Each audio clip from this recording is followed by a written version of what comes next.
Hi, I wanted to take a couple of minutes to talk with you about social justice, about what it means, what I thought it meant when I entered this graduate program, and what I've learned about it over the past couple of years. I've had a couple of criticisms in the comments under my videos that if I wasn't on board with social justice ideology, why did I choose a school with such a strong social justice mission statement? And I want to respond to that. I did not know, I was naive to the true meaning of the phrase social justice when I began this program. When I thought about what social justice meant, what I thought was a beautiful ideal in which we strive towards equality of opportunity for the most people possible, a world in which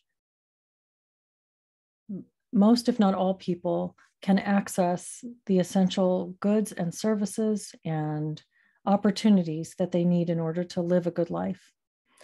And that's a value that I think is wonderful and worth striving towards.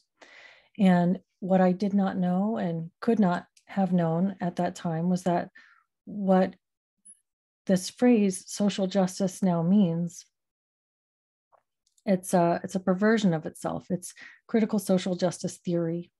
It is a system of thought that overtly and explicitly seeks to deconstruct, dismantle, and replace Western cultural norms and values with a system of social hierarchy.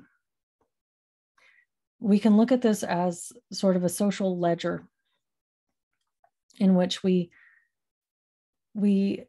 can think of ourselves as not as an individual, but as an intersectional package of identities. So your intersectionality, it's very different than individuality.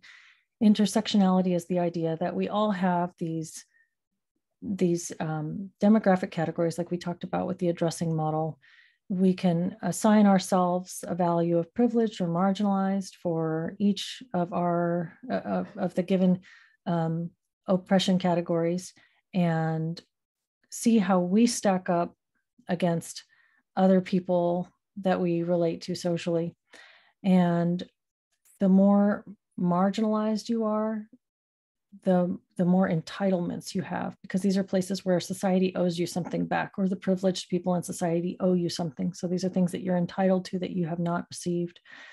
And the more privileged that you are, you can think about this as encumbrances. So your privileges and your privileged identities are encumbrances and places in which you owe something back to society or to the marginalized people.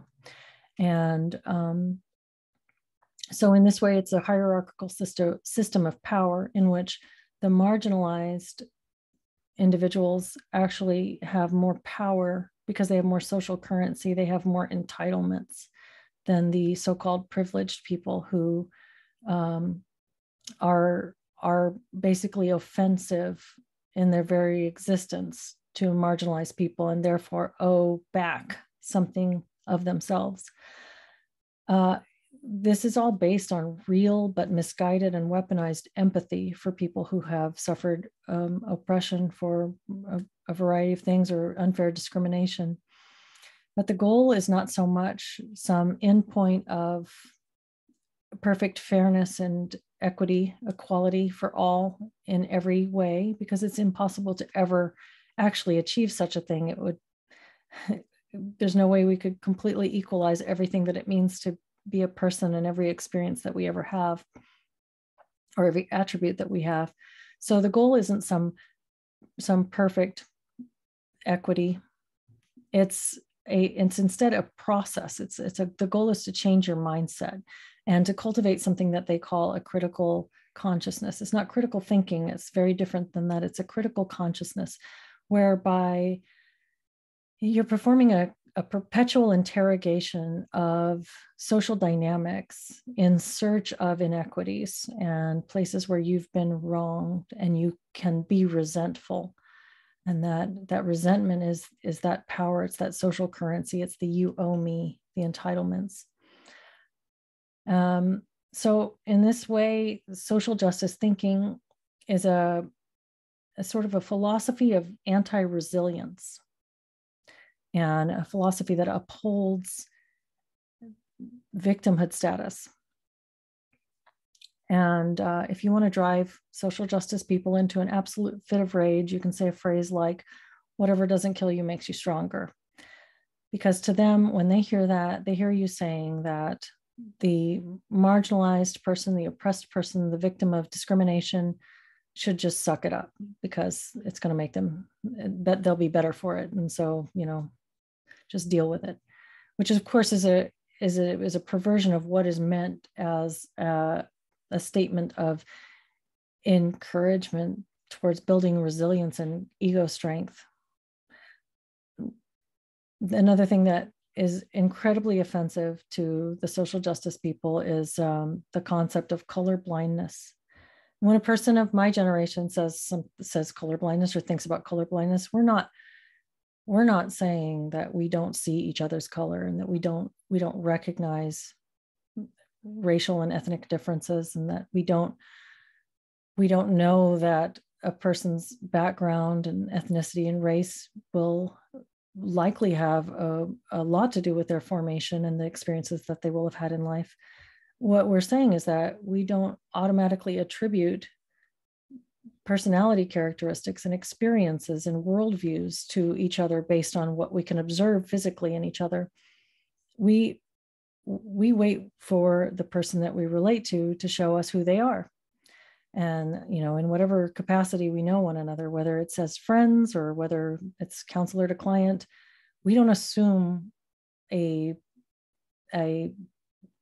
personality or a worldview or a package of experiences based simply on observing someone's skin color, which is exactly what the social justice approach does.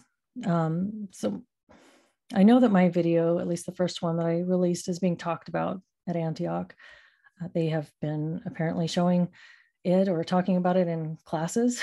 And I know that the way that this is being interpreted and framed is it's an expression of my white fragility and my attempt to center whiteness in my calls for preserving ideological neutrality in therapy space.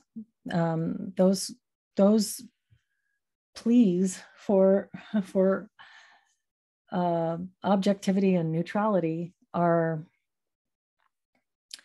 to them, they're literally calls of violence against marginalized people. And according to their philosophy, in which marginalization equals power, it would seem that failing to acknowledge the social justice hierarchy would rob the marginalized of an asset. This framework, the way that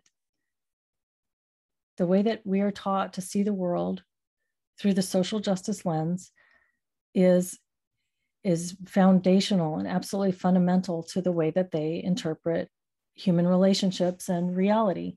It's inseparable from their worldview. To them, it is not a way of seeing things. It is the way of seeing things. It is truth. And so, you know, to the young people who have adopted this mindset, it is foundational, and it colors their entire understanding of human relationship dynamics. And this makes me think a lot of the Chinese Cultural Revolution, in which the young people were charged with destroying the four olds, the ideas, customs, habits of mind, and culture of the generations that had come before them. I believe that what we're facing is absolutely a cultural revolution, and that it is incumbent upon all of us who see this for what it is to stand up and say, no, we will not accept this. We will not accept this in our education system. We will not watch our culture and our norms and our values, the way that we think about gender, the nuclear family, completely dismantled and replaced. And this is absolutely what is happening. So I hope that for everyone who is seeing this, that you will take this message very seriously and understand this is truly what they are doing. This is absolutely what is happening. We have an opportunity to stop it. I think, I hope. But one of my fears is that this is going to force a backlash. That'll be the response to it. So I feel like the thing I'm afraid of is that there's only so much that the culture will be able to handle of this anti-racism, which is a code word for retributive racism, for what they call reverse racism or anti-white racism, before some very dangerous characters on the other side become inflamed, and we are in the midst of intense, I don't know, civil war. I don't think that this is going to end well. And I don't think that the response that we should have as concerned individuals who recognize what's happening, I think that our response needs to be measured and calm, and that rather than returning resentment and hate with more resentment and hate, we should see this as a call to connect, to unify, to open our hearts, to find understanding and love. Many of these kids, these young people who are buying into this stuff, they're just buying into it because it's what they've been taught. And there's a core of truth in all of it, because of course people face lots of difficulties that are unfair. Of course there's discrimination. Of course there is. Life is not fair, and that sucks. And that's hard. And this social justice ideology offers one way to think about that could be very tempting, because it answers a lot of questions. And I can understand why they see things the way that they do. But it's a very dark ideology that engenders division, resentment, hatred, and a constant deconstruction. And I think we have a choice. We need to make the right choice as a culture. And I'd love to hear what others' thoughts are on this. This is the way that I've come to understand it through my experiences, and I hope this has been interesting or helpful. Thank you for listening.